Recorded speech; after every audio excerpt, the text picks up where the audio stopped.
Here we go. Another day of Tuesday training. Woohoo! I'm so excited to be here today. Everybody's coming in.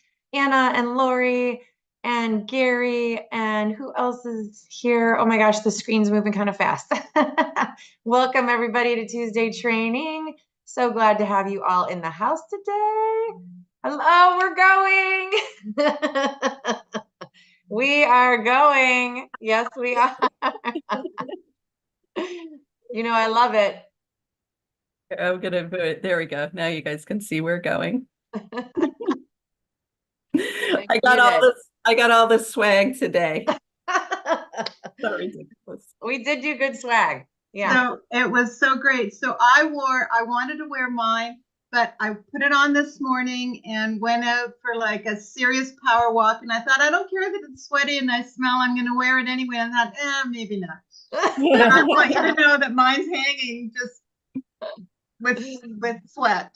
Oh, that's so funny. Well, I saw your note yesterday, Anna. You wore it all day yesterday. So I did, and I put it on this morning first thing. Yeah, I'm so glad not wanting to let go of the goodness of the weekend. I know it was so delicious, wasn't it? Oh, so good.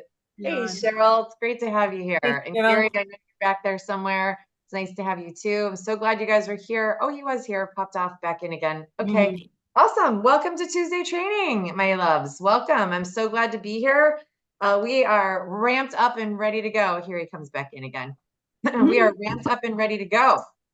Our community, our mastery community had an amazingly powerful weekend. So we're riding high off of a wave of community and contagiousness and concentrated client work. And I just made that up on the fly. I'm feeling kind of proud that I did that. What's that called? Iterations, and you do the same letters. So excited to be here and continue the momentum, because we do know that momentum gets to continue to be infused. She doesn't continue on her own. For those of you who are joining for the first time on a replay, everybody that's here live today, I know and have had the pleasure of sharing time and space with. If you're watching on the replay, welcome. We're so glad that you're here. Tuesday Training for Movement and Manual Practitioners is the name of the game on Tuesdays. Looks like Gary's working out some tech. I love Mercury retrograde. It's all good. He'll get in. Oh, he's back. There you are, Gary. Nice to see you. So if you're just joining us for the first time on a replay, we're here in a casual but focused way to pour into ourselves as both manual and movement practitioners and the work that we do in the world. I am your host, Gina Schatz. I am the leader of the pack for at least this hour, and also the developer of the Schatz method, which I proudly teach to some amazing practitioners here on the planet who are out there in the world doing the work that we all do in a hive mind community, if you will. It's a beautiful method that works for both manual and movement practitioners. And we just came off of our annual in-person retreat. And Anna's made us officially international. So we had international attendance, which was so exciting. Lots of airport runs back and forth and breaking bread together and breaking through our own limitations, and also covering new territory on the work that we can do together. So we had an amazing time. Lori's wearing some of our swag. We got some group shots this weekend, which was super fun. And we're just high on momentum right now on everything that's possible. So glad that you, Cheryl and Gary, are joining us, because hopefully we will create some infusion for you. Rhonda's coming in right now as well. Lots to talk about. I talked for like 4 days straight, and I'm still talking. And I feel like I only got like this much shared. There's so much for us to create together. So I want to acknowledge each of you who are here week after week and, staying committed to the work that we do, and the work that you do to elevate your own knowledge and skill to do great work in the world. I want to acknowledge you for that, because as we said, momentum is not something that happens on its own. We get to create momentum and then keep the momentum going. So we talked about that at the end of the retreat, that, the momentum was high, and then you get to Monday morning and you're like, oh, wait a minute, where are my people and who am I having breakfast with today? So I was so used to having breakfast for 4 days with somebody else. So our training today is, I want to talk about community learning and the way to continue to develop your own momentum and what is best practices for your learning, because we don't all learn the same. We have different learning styles. There's also different formats of learning. And one of the takeaways from the takeaway of the weekend was that different learning styles and different moments in time, as we have our 20% retention average, and different formats just provide different things. So I really want to create some clarity around that. So we're not just ambling around sort of blindly and wondering why we're not making extra strides. Sometimes it's the way you're learning. So I want to talk about that today, to boost all of the efforts that you guys make each week by coming here live and on the replay. And just before we dive into that topic for today, our Tuesday training this week is sponsored by our upcoming annual Practitioner Summit, which is May 7th, 8th, and 9th. It's a live 3-day event, 3 hours, 11:30 to 2:30 Eastern, packed with panelists of expert speakers who are out there also doing amazing education in the world. For those of you who I know have been to several of our summits, I hope you'll make time to come again. If you've never been to one of our summits, it's time you get to come, because they're packed and loaded with amazing stuff. It's essentially 3 days of live training. I know those are during billable hours. I get it. There's replays available for 24 hours. So even if you think you can't come live for all or some of it, still register, because you'll get access to the replays and you can watch the replays, at the end of the day. But I just wanted to give you a heads up on that, the dates, so that you can mark them in your calendar. And also, if you know you can't come live, mark time in your calendar on those 3 days to watch the replays. So May 7th, 8th, and 9th. And we'll be sending out some official registration information shortly here, in the next short period of time. I'm just going to say that instead of making What's the summit called? I mean, what's the title of the summit? Oh, I love that you're asking me this. It's not called We're Going, but that would have been a good one. That's sort of like the underlying mantra, We're Going. Mm-hmm. It's called Functional Anatomy Fluency Forum. Okay. A lot of F's. Functional Anatomy Fluency Forum. Forum meaning panel of speakers. And we're all talking about functional anatomy. Great. Is there a second half of your question? Hi, Little. Hi, Blue Eyes. How's it going? Nice to see you. Grandbaby. Hello. Hello. He's like, get that thing out of my ear. I don't know why you freaky people use tech. So adorable. Hi. Smoocher. Hi. No wonder. Cheryl's always lit up, but Cheryl's glowing and lit up today. No. Hi. So cute, Cheryl. What's your little's name? His name is Elliot. Elliot. It's so nice to make your acquaintance. Hello. Yep, he just turned 1 year old. Congratulations. You did it. You made it through the first year. Woohoo. Yay. Good job, Elliot. Well, maybe you'll be a practitioner with us in the future. Hang out and see what you think you like. Okay. Awesome. Okay. Mm-hmm. Thanks for introducing us, Cheryl. He's beautiful. Thank you. He sure is. Yeah, enjoy. Gary, was there a second part to your question? Did I answer your question? I got a little distracted there by that gorgeous face. So. No, I'm just looking forward to getting the info to sign up. Okay, perfect. Yep, we'll get it for you. Consider yourself in. I'm glad you're coming. Okay, beautiful. So let's talk about this learning idea, shall we? I think this is actually really valuable. And sometimes we get so who gets to mute here? Somebody gets to mute. My screen is the only one lit up, so I can't tell. Awesome. Thank you. I don't know who did that, but thank you. So this is one of those places that even I overlook at times. I sort of like think about it and then I don't think about it for a while. So it came up pretty obviously for me over the weekend, again, because we've all been working in the mastery track for this cohort's been working together for 9 months remotely. And then the graduates, of course, have been around for a couple years, also working remotely. And so this was our first time to be in the same space at the same time in the same room. And there was a lot of conversation about like, oh, it just needs to be in person. It needs to be in person. Pros and cons, and I'm going to talk about that. But also being in person for a concentrated period of time is also not a luxury that we all have access to, right? 4 days with travel and nothing else. You're not at your house, you're not doing your thing, you're not seeing clients. You have 4 days blocked. That's like vacationing.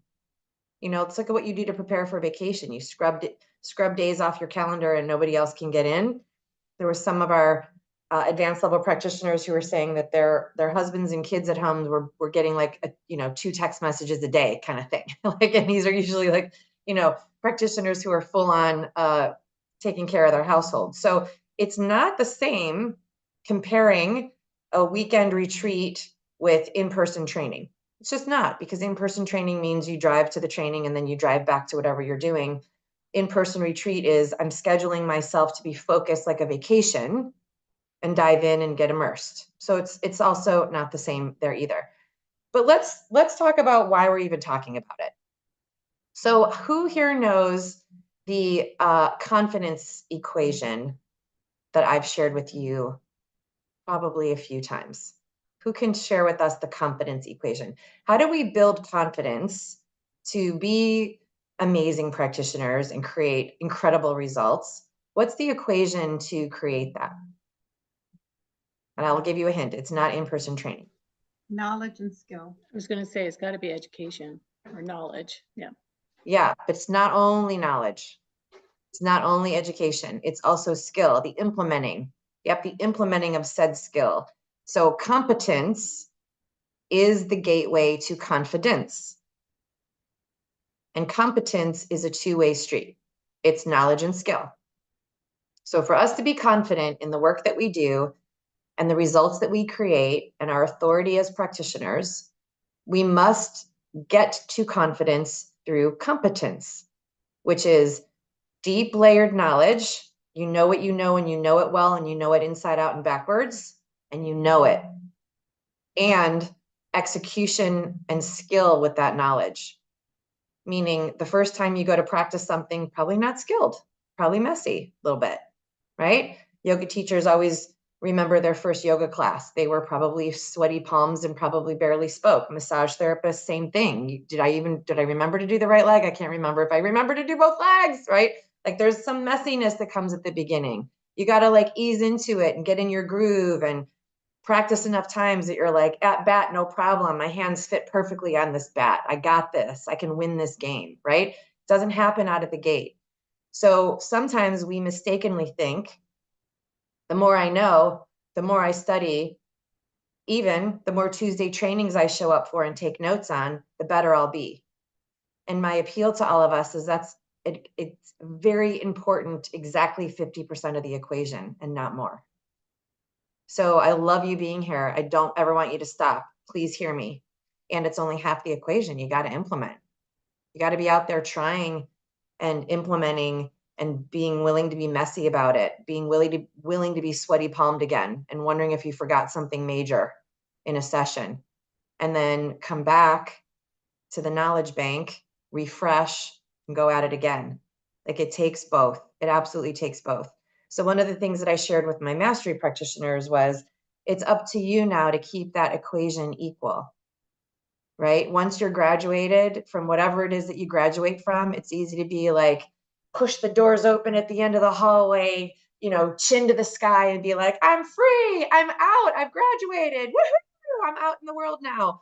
And you got to come back and learn and remember and review your notes and take the next cut, right? Because your graduation, whatever you graduated with, whatever your certificate or license or degree says, was up until that point.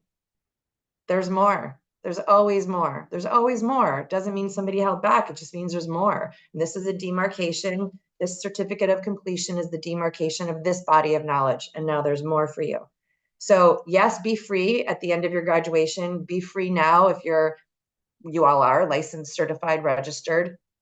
And then keep your equation equal. When was the last time you went back for more knowledge? When's the last time you tried something creatively different in the work that you do?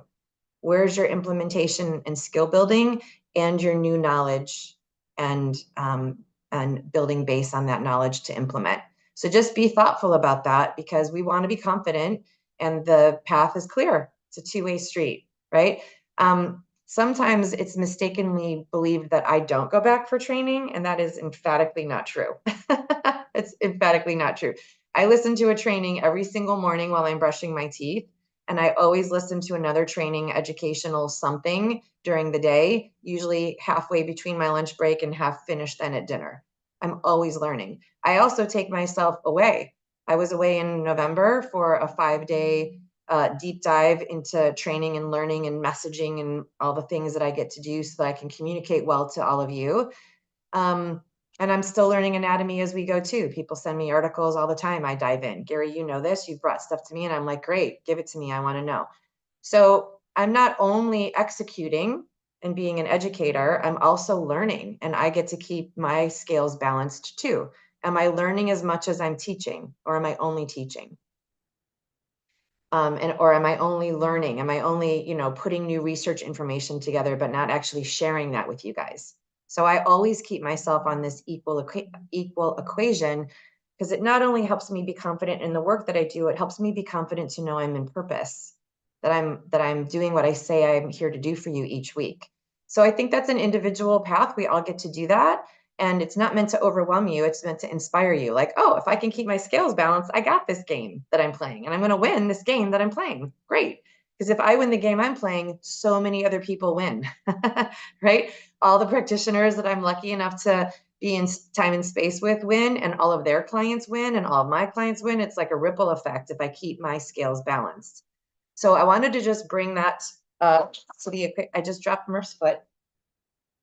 He had a very good time this weekend, and he's still a wreck, and I'm playing with his foot, so I'm going to put that down. So we want to keep our knowledge and skill bank balanced. And now I want to talk to you guys about, how do you do that? Like, what are the qualities of the knowledge input that really work? There's pros and cons, like I said, to all of it. And I think there's benefits to all of them, and places where we probably are more comfortable. And, I'm always like, well, go where you're not comfortable, because that's where the biggest growth is. I mean, I do believe that. And also go where the easiest way to drink from the fire hose is too. And I think that balancing both of those is also worthy of bringing up. So what kind of learning do you guys like the most? I'm imagining that you're okay with online learning because you're here with me online every week. What are the types of learning that you like? Online, written, audio, videos, YouTube channels, being in live workshops, 4-day retreats. What do you like? My comfort, my warm blanket is online learning with just me. What stretches, yeah, of course. What stretches me, what moves the needle for me is in person. What really moves the needle for me, which makes me super uncomfortable, and it always moves the needle, is hot seating, which we talked about at the retreat. So when I'm like only in my online learning, I'm like, you're only gonna get a little bit there, Laura. And then when I'm in person, I'm like, you're only getting a little bit. And I'm like, okay, take yourself to task, so to speak. And I'm like, that's what for me moves it. Yeah, isn't that the paradox? The place that I'm the most comfortable is the place that I know I'm not getting as much. Yes, absolutely. Yeah, that's why we're talking about it. Exactly right. Yeah. What about the rest of you? Anybody else have a known preferred way of learning? I think for me, it's hands-on, in person, face to face, hands on bodies, or bodies moving, the visual plus the actual physical, for sure. And I mean, I can't even tell you how much, well, you do know, but how much I learned this weekend, even from watching. And what amazed me is, the graduates who have been with you for, 2 years, who were coming back and going, oh, okay, yeah, so that's the tweak I needed, to that little thing. So it really made me aware that, like, it's it's what you said, the 20% learning, and it's like forever because you just get to add a layer and then another layer and then another layer. So it was brilliant to watch what I would have thought were, oh yeah, they know it all. But it's what you said. We'll never know it all, and you just add layers. So for me, there was just magic in being there in your presence with like-minded individuals where we were doing hands-on. There was lots of theory you were sharing, if that's what you can call it, whatever you call the textbook learning or the anatomy learning, but the actual whoa, there's the body, because you always say the body's the third person in the room. The body's the teacher. So I need a body. Okay, awesome. So in person. And any preference, Anna? Like, do you know if it's 3 days at a weekend or once a month? Or... No, for me, it's got to be immersive. Like this 4-day was perfect. I mean, showing up for an hour training somewhere, whatever. So you like immersive in person? Yeah. Yeah, I get it. Gary or Rhonda, do you know what your preference is and what moves the needle for you the most?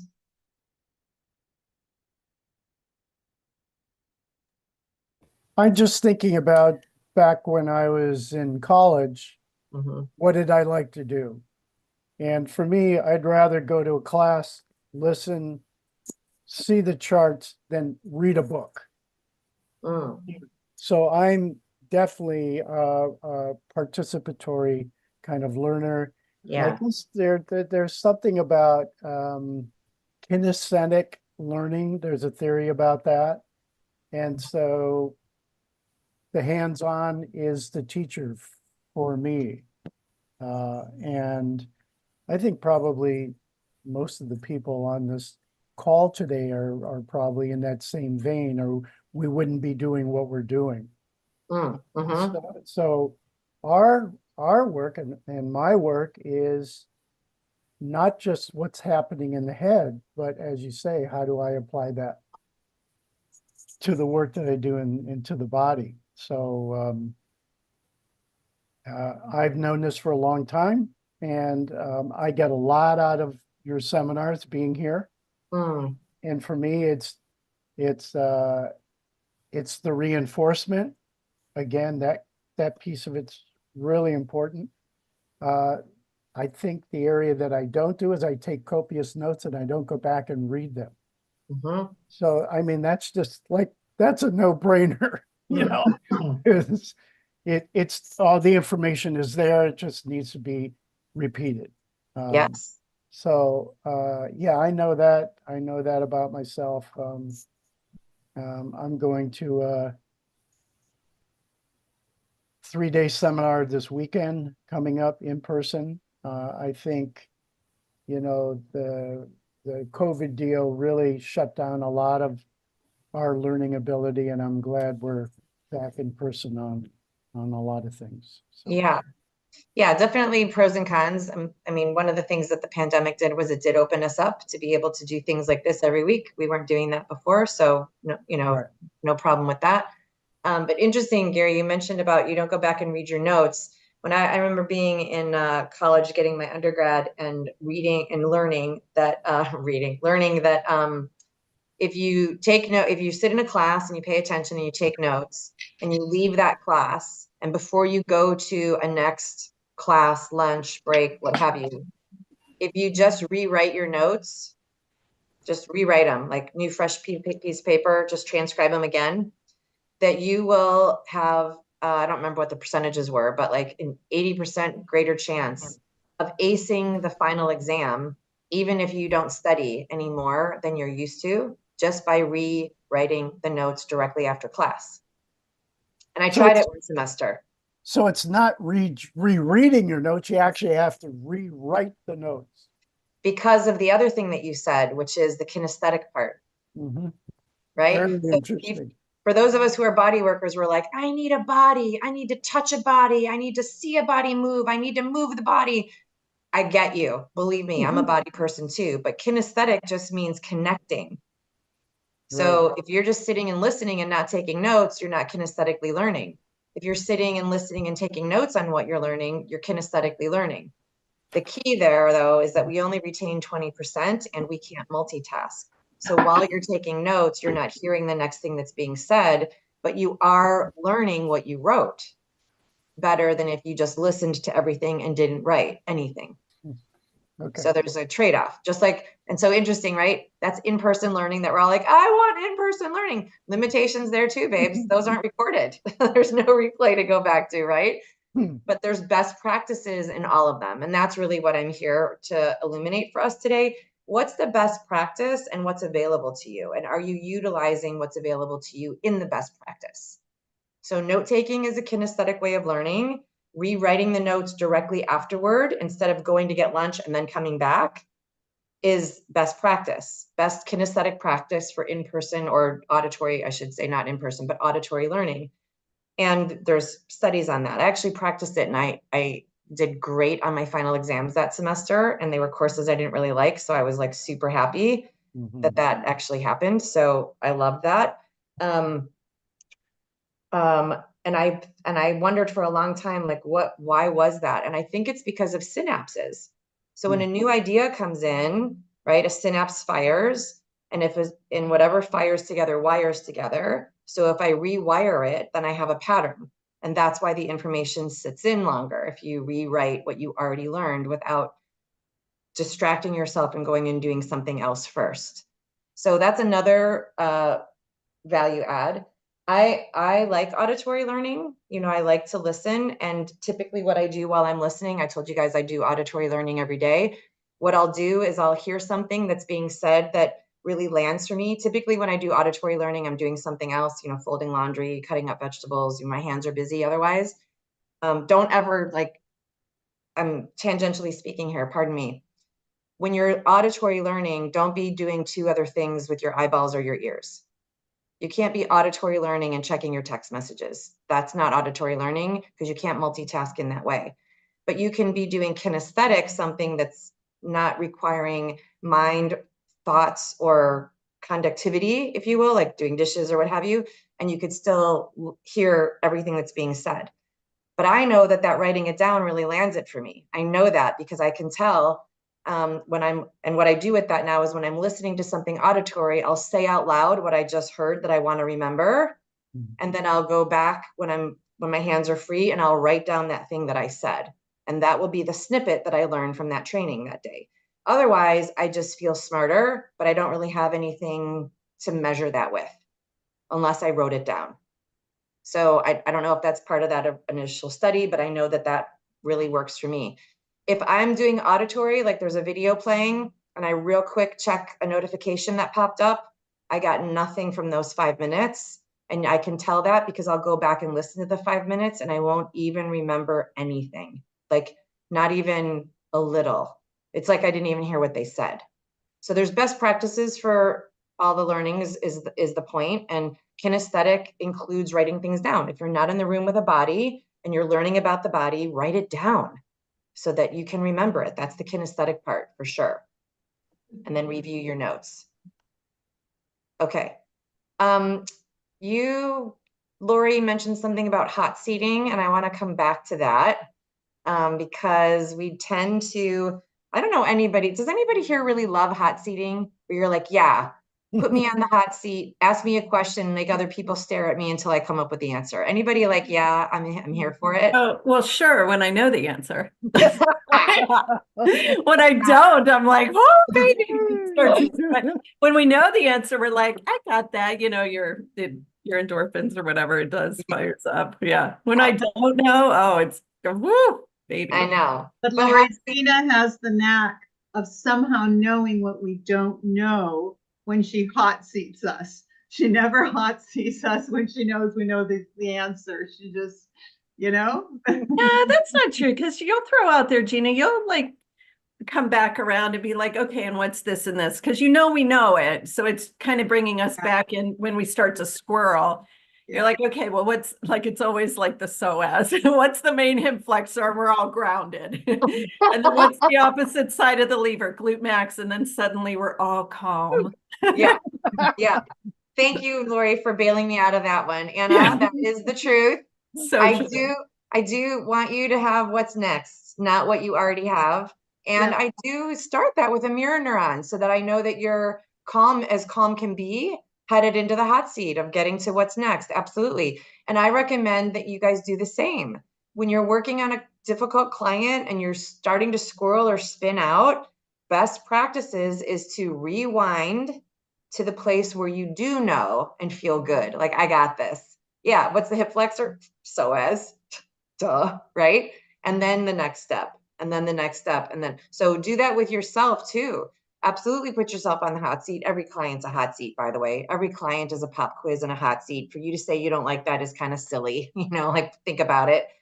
But if you want to get to the place where client sessions don't feel daunting, then you'll practice hot seating yourself. And the best practice for that is to go back to a mirror neuron of an answer that seems too simple to bother asking, but do it anyway. And then walk yourself forward from there. Absolutely do that so that you can stay in the game and trust the process instead of having a fight or flight response. That said, there is tremendous value in hot seating. I don't know if it's the way that I do it, but hot seating itself, there's tremendous value. Lori, would you be willing to share what you shared with us at the retreat? It's not even my research, so it's, I'm backed up on this. About the hot seating? Yeah, and I'll also share it in the, where's everybody? The study group. Is that it? The study group? No, No, it'll be study, the what do you, student lunch. student lounge, that's it. I'm Yeah. like, I know it was one of those. Yeah. Yeah, there was a communications expert that used to train everybody at Microsoft. Like, he's internationally, he's huge. I was on a Zoom call with him one time for his training. There were thousands of people on there. It was crazy town. Anyway, he takes himself to task and he's like, I'll simplify it. He took this online course and he implemented. And he's like, move the needle a little bit. And then he went out and did another thing to move the needle a little bit. And he's like, shoot, what's going on here? I want to move the needle a lot. So it was working with his mentor, with his trainer, with whoever it was, to be essentially hot seated. And he saw gains like exponentially. Is that the word I want? Yep. Yeah. I'll share it in the student lounge. It's real. It's so good. Yeah. Yeah, very good. So for those of us who say we don't really, welcome hot seating, if you really want to go somewhere, if you really want to take yourself to the next level, you'll align yourself with a mentor that you trust to take you through the process. That he didn't say that in his article that I read, that Lori shared. But I do believe that that's part of it. You got to be willing to be hot seated. You got to trust the environment for that discomfort to be something that you're willing to do. And you also get to come to that environment with courage and be willing and be open to being hot seated and having your brain challenged in that way. I think that's also a non-spoken rule, at least that I would find a lot of value in. You don't want just someone who's going to just, berate you the whole time. That's not being hot seated anyway. That's being berated, right? So you got to trust that the person who's taking you to the next level is already at the level you want to be at, and that you got to be open and courageous to be in that space with them. If you want what they've got, you get next to them and you make it happen, and be willing to be hot seated by them, not sitting in the back row, taking notes and watching what kind of shoes they're wearing. You're not going to get the same thing from them in that environment. The hot seating is how it comes. And it's true, right? Every time you guys have hot seated, don't you remember every time you've been hot seated with me? Right, because they're memorable. You remember it. That's the point. The hot part isn't the focus. It's that you remember what you came there to learn in that moment. That's the point. If you want to go to the next level, you'll align with a mentor who's going to take you there, who has what you want, that you feel like you could be courageous in the face of all the time, and then get to where you're going faster than sitting back and being passive about it. Like, you have people to serve, my loves. There's more people that need us than there are those of us to serve. And there's less of us that serve at the high caliber level that people deserve. So you got to go. You got to go. You got to keep going. There's more to learn. There's more to know. There's more in you than what you're offering right now. It's time to go. Right. So figure out how to make that happen is, our takeaway. take away from. And real quick, like I'm seriously taken to my to task on the hot seating. Like right before this call, I'm like, I'm on Gina's calendar. And I was like, oh, baby. And like every time it gets a little less, like if I lean into it with curiosity rather than what I don't know. I mean, there's lots of stuff I don't know, but I wouldn't be coming to you if I knew it, right? I'm coming to you because I don't know it, and kind of setting aside the beat up of, oh, I don't know this, and like, okay, I'm taking myself to task, and the stuff that we went over, I'm like, now yes, it lands in a different way than just a recording. Right. Mm-hmm. Yeah. Yeah. I believe that the way to effectively teach is to not give the answers. I know you guys have heard me say that before, but I really mean it. If I give you the answers, how passive is that for you? Do your synapses fire if the answers are just handed to you? And if you don't review the notes after you wrote down the answer, does it stick? No, we already talked about that, right? So if I just give you the answer, it's not really helping. It's not really teaching. It's just being smart enough to answer your questions.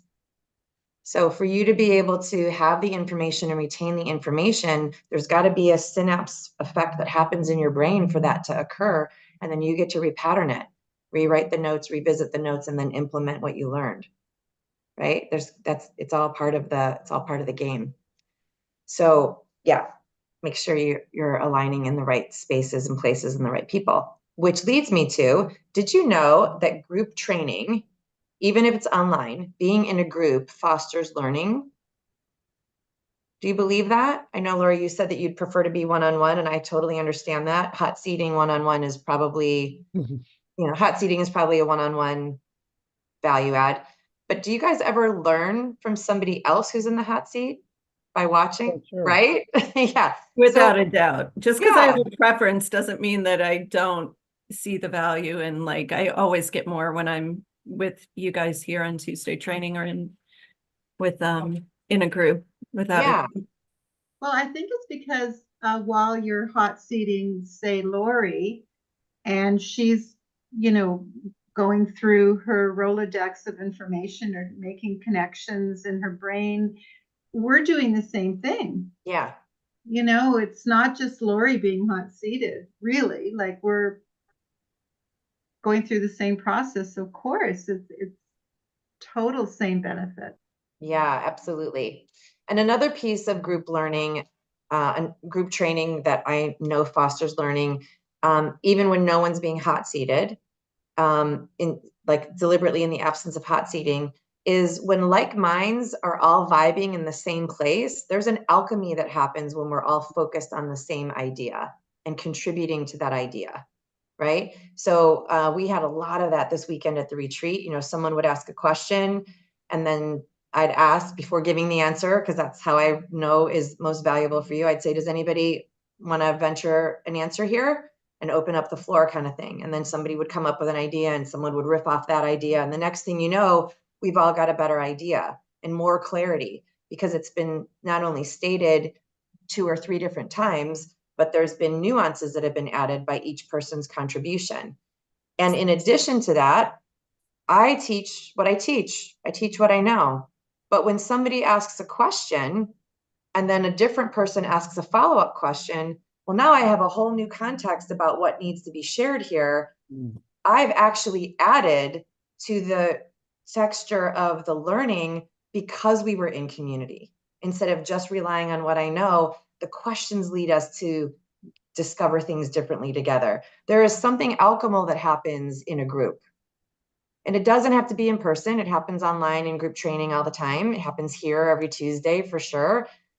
But I recommend that not only finding a mentor that you trust that has what you want and can get you there as well, but also find a group of people that you really vibe with, right? That are headed in the same direction as you, and sync up with them because you'll get more out of it, even if you just have feedback about what you said, right? Even if you're just sharing an idea and your colleague repeats it back to you, you get to hear what you said.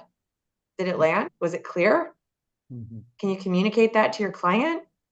So it's not the same as rewriting all your notes, but it's a kinesthetic experience with the information by sharing it with someone else and having it fed back to you, right? There's just something there that you cannot get by yourself.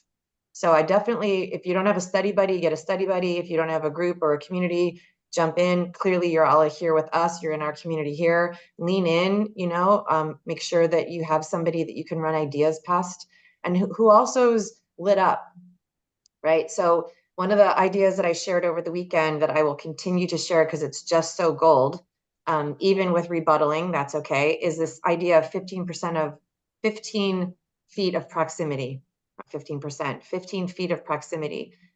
Wherever you hang around matters. You've heard that phrase before, the 5 people that you spend the most time with make up who you are. Have you heard that phrase before?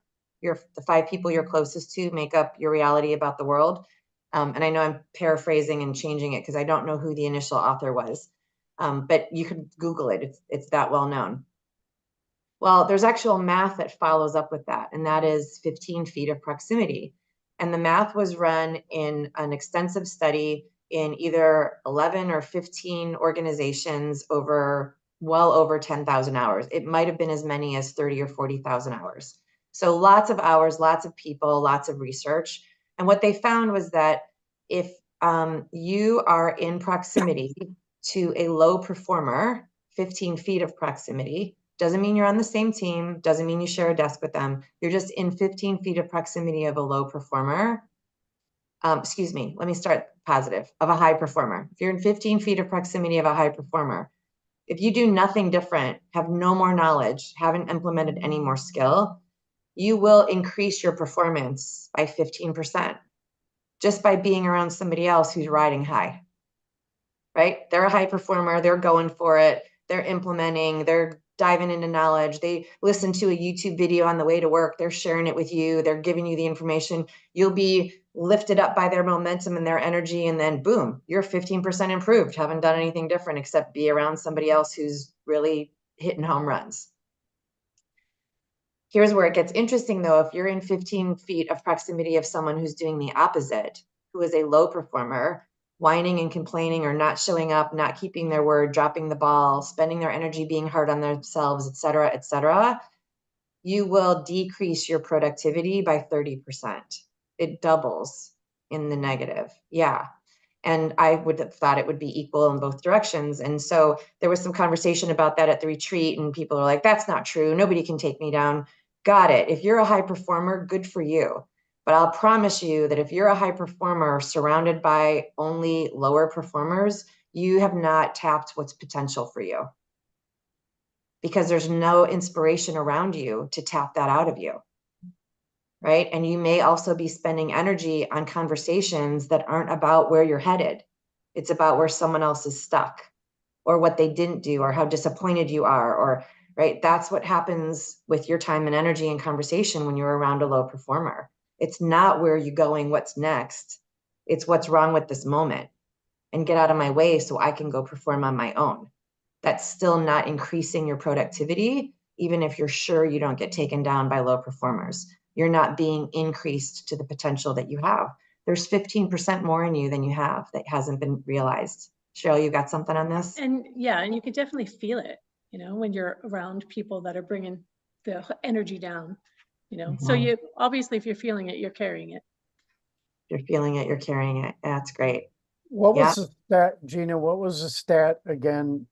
Being around negative performers or negative people, it takes. Yeah, it reduces your productivity 30%. Okay. Mm-hmm. Wow. Yeah. Thank you. So, and again, there were conversations this weekend where there were high performers, because I'm surrounded by high performers. That's what I generate in the world and who I choose to spend my time with. And they were like, that's not true. I can't be taken down. And so we continued the conversation and was like, yeah, but are you being expanded?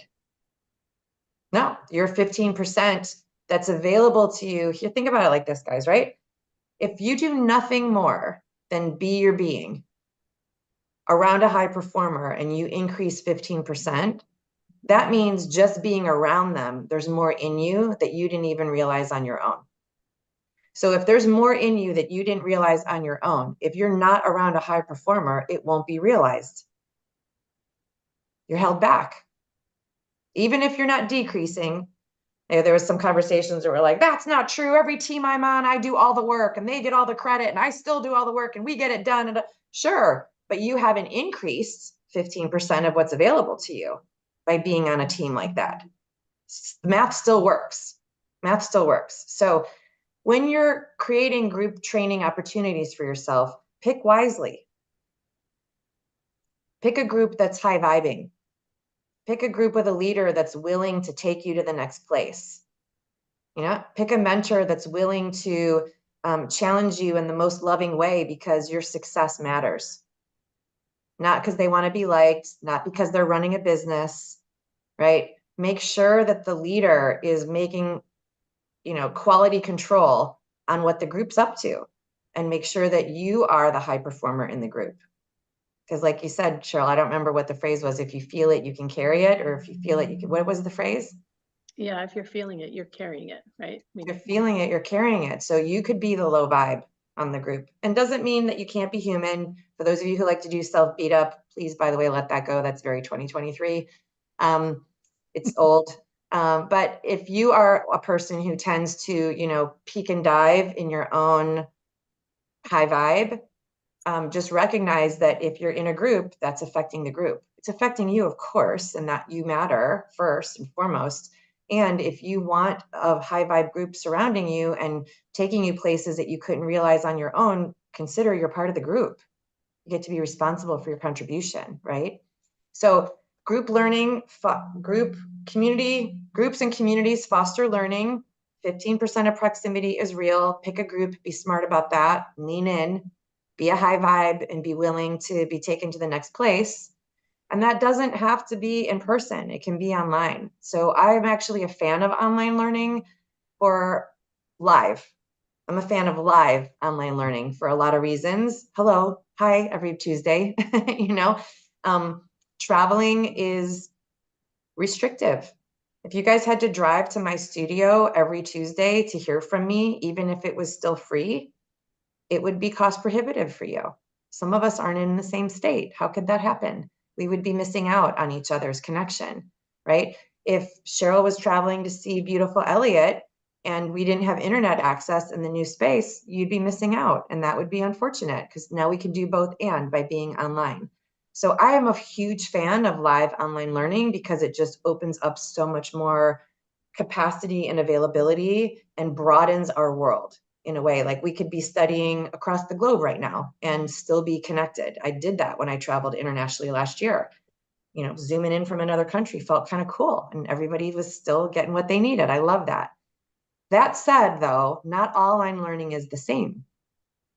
There are numbers that confirm that replays and purchased courses, I'm not calling anybody out here, but online learning, when you purchase a course, 80% of them don't get completed. It's a real number. And, online educators who, sell courses for their revenue stream, they're the first ones that know those numbers. That's why, how many of you guys get emails from other trainers who are like, sale, Black Friday, 24 hours, 30% off, one extra CEU in your bucket, but it's because they're not selling. They don't sell because they don't complete.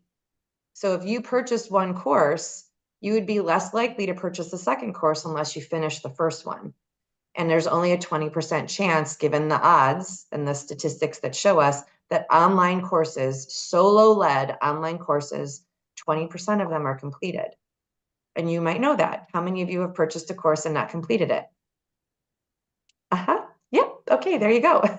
So 80% of us, exactly. Cheryl too. Okay, 100% of us have purchased a course and not completed it. It's normal because the group and community is missing. The group and the community is missing. The leader who's nudging you in those uncomfortable ways to get you over the hump is missing. The accountability, there's nothing wrong with your accountability. You guys show up every Tuesday on time. But the accountability when you're in your own bubble and facing something that's difficult is not the same as when you're in a bubble where you know you'll be supported. So it's harder to be accountable to self-study on purchased courses. So I love online learning. Online learning in us as a solo island, I don't love, which is one of the reasons why we now have our study group. So, and if those of you, if anybody here doesn't know that, we have our programs and our courses inside our academy, and we also have added this year a Build Anatomy study group. So any course that you have inside of our academy, you can add on the study group portion and meet live twice a month with everybody else who's also going through anatomy, and with me, and Lori shows up every time as well, and get all your questions answered, quiz questions over the hump, let's go, right? So that you can still have the autonomy of studying on your own schedule. Another benefit of online learning, right? If your free hour is 10 o'clock at night, class runs live at noon, you're out, unless it's recorded, and then you could watch it at 10 o'clock at night. You still might have some hurdles to get past though. So add a group, add some community, add a leader that can, make sure that you get the answers that you're there looking for. And then raise your hand all the time for hot seating. That's my takeaway. So find a good group. Feel free to learn online. Do the kinesthetic part, whether you're online or in person, and write it all down. Rewrite it again before you move on to the next segment of your day, including lunch, so that you get the maximum value out of the kinesthetic learning. And hot seat yourself in many ways as possible.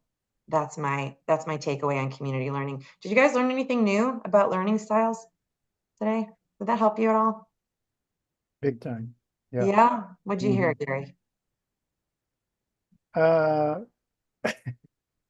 I'm just trying to evaluate what I'm not doing in terms of all that. I mean, that's just a lot of science about how we learn or don't learn.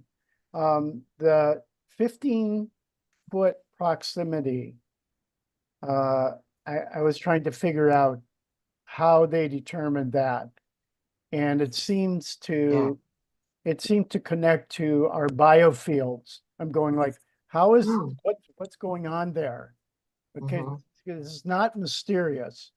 And kind of like what Cheryl said, well, you can just feel it and then you carry it.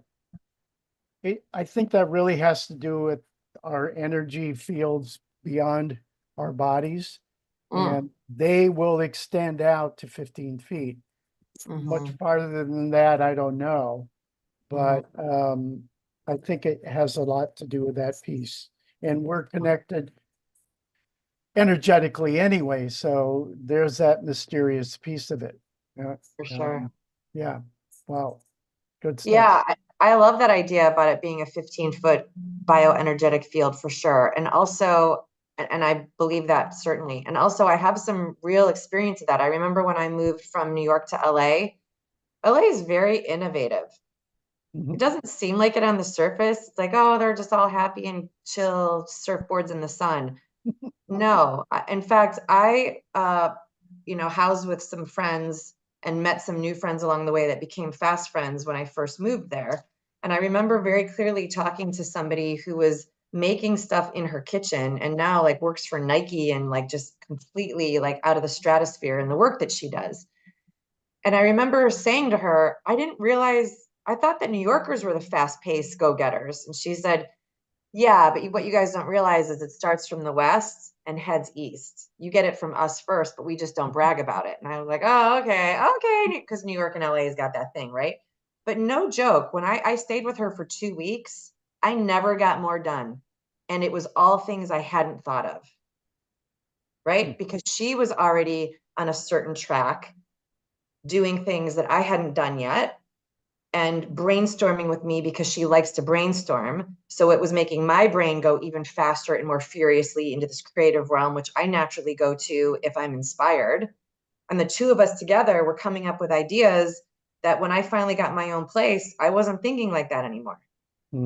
Because community fosters learning, and she was a high vibing, inspirational innovator, met with my inspirational innovator, and poof, I got way more done in those 2 weeks on my own, the projects I was up to, than I even did by myself. So there's definitely something to, what are you spending your time and energy on? How many times have you guys left a conversation where you felt like you needed to take a shower because it was just icky? Like, ugh, I wish I could wipe that off me, right? Because it's contagious. Mhm. We're we live in an attraction-based universe, right? So whatever you're putting out there or whatever you're surrounding yourself with is multiplying. It's attracting. That's the point. So, if you're around people who even just complain for 5 minutes about their cranky husband or something, that's 5 minutes of your day that you didn't have inspiration. And then you've got to clean that off. It's another 5 minutes. And then you've got to redirect yourself into what you were up to. It's another 5 minutes. It's 15 minutes of your hour that you can't get back. Think about that. Think about it, right? Cheryl, you're going to add something? Yeah, I knew it. You can tell when I reach forward. Yeah, I can tell. I love it. I love that I know you well enough to read your body. Well, I mean, it goes back to, our thoughts as well, what we think about, we bring about, right? So it's our own energy as well that we have to be aware of, because we, again, share it with other people who are around us, right? So. Yeah, exactly right. Yeah, we're more responsible and more powerful than we give ourselves credit for, right? We don't take our responsibility to heart, and we have usually very little acknowledgement of our own power, and we're wildly both. So we're creating everything that we see, and you guys are way more powerful than you probably consider on a daily basis. So this is your invitation to think about that. You are the 15 feet of somebody else's proximity. Think about that. You have the power to increase their productivity by 15% just because of how you be. That's powerful. That's powerful, right? Okay, so speaking of community learning, fostering growth and positivity and upwardly mobile practitioners, I want to thank you from the bottom of my heart for being here again on a lovely Tuesday training. I can't believe an hour's already passed. That's kind of how it goes. It's kind of how it goes when you're having fun, right? And yeah, continue to lean in. Tuesday training is always available for you as a fostered learning community, high vibing group training. I will always hot seat you when we have that opportunity. So please lean in. I love when you guys bring me topics too. And I sometimes will pause them if I have a topic that's pressing, but nothing feels really pressing here on Tuesday. It's pretty relaxed. And feel free to join us in the Build Anatomy study group if you're doing some online work right now and you want to get some support on how to navigate completing the courses that you purchased and didn't finish. I would even say they don't have to be our courses, but I certainly can't help you answer someone else's quiz questions, but I can get you some support on accountability and community and that kind of thing. Our study group for our Build Anatomy program is really designed for our own courses. I mean, we do screen shares and look at the quiz questions and really get you through thinking through that as well. And for my mastery grads, we're continuing on with our community learning and high vibing group efforts. For those of you who are in level 2, we're starting our level 2 track this week as well. So lots of community, online, high vibing, hot seating in our future. Lots of different options for all of you. Where did you do your in-person group? In near your house, or where was that? You mean our mastery retreat this past weekend? Yeah, we did it in Cleveland. Ah, okay. Yeah, it's typically pretty low key, easy to travel in and out of, and affordable, except that we had the eclipse this weekend, so it was actually pretty high. And the energy felt great, and the eclipse was gorgeous yesterday. But yeah, Cleveland's easy to get around, and Lori hosts us at her studio before we outgrow it. We're all talking about how we may be outgrowing that soon, but she's got a beautiful studio and is a beautiful host, and a lot of us know the area, so we can easily get logistics taken care of, and yeah, makes it kind of cozy. Great. Thank you. Next year in Italy, right, Anna? Whoa. Yeah. All right, my loves, have a great, amazing week. Continue to do awesome work in the world. I'm looking forward to more group connection next